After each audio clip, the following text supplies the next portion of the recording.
Good afternoon, everyone. Today I want to talk to you about my favorite subject in school, history.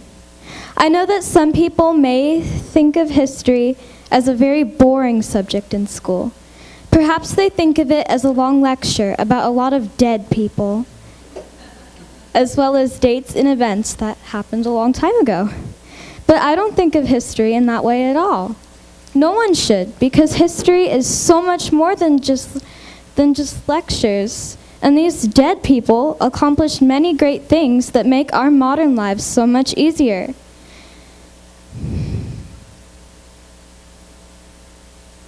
We can look at historical people, events, inventions, and ideas and connect all of it to our lives today. Think about it. History applies to our existence in a very practical way. We didn't just wake up one day to cars, big screen TVs, computers, iPhones, and all sorts of appliances that make our lives easier. It's been a long road for humans to have the modern life that we live today.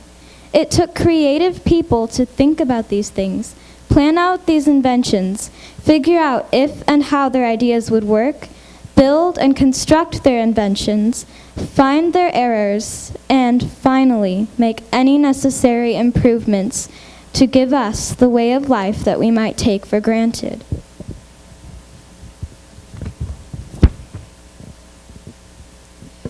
History keeps these inventors' stories alive for us all to appreciate, learn from, and apply the lessons to our own lives today.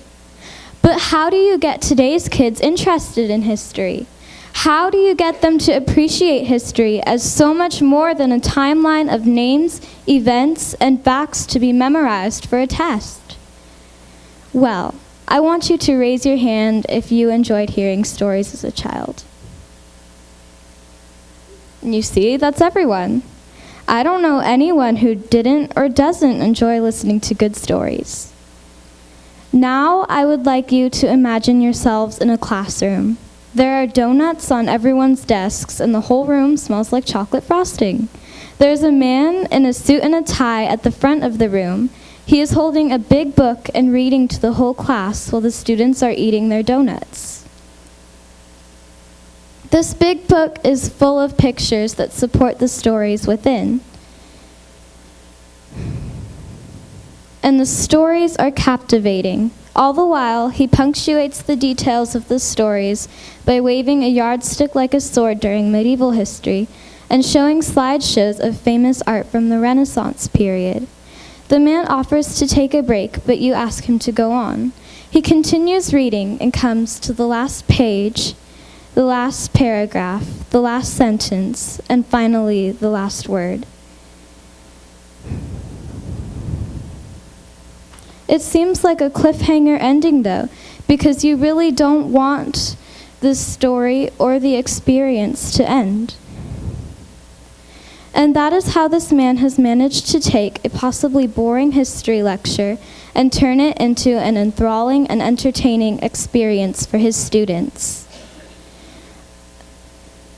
And his whole idea is to get his students' attention and keep it. And once he has their attention, the students want to live the history that they are learning. Another way to make history fascinating to kids is through a method of studying called art appreciation. This method was created by one of my teachers in school. My teacher will show the students an artwork, and we will describe the art and figure out the story behind the images in the painting. The paintings are like pictures in a storybook. They help us see events from history more clearly. They show us what things were like and what people looked like or did hundreds and even thousands of years ago. You can think of art appreciation like this. When a parent reads a storybook to a small child, the child pays attention to the pictures in support of the story. The pictures help the child understand what is going on in the story. Art appreciation helps us understand more about history in the same way.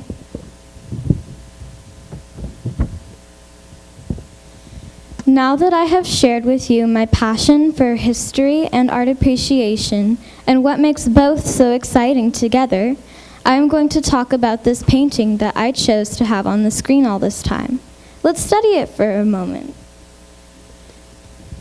As you can see, there is a man sitting in an overturned pot, and 3 women are looking down at him. What can we notice about the women? They do seem to be well dressed, like rich ladies with parasols and fans.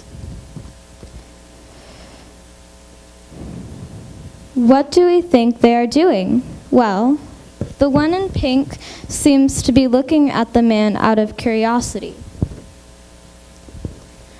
The one in blue seems to be laughing at him. And lastly, the one with the parasol seems to be wondering what the first 2 women are staring at. If we look closely, we also notice that there's a little party going on in the background. Maybe these women are guests at the party, but have walked away to come down the stairs to see this strange man. What do we notice about this man? The first thing we notice is that he looks angry. Maybe he looks stubborn too, by the way he is sitting against the side of the pot. I don't think he plans to look up and around at the women looking at him. He is also dressed in rags and has no sandals on his feet.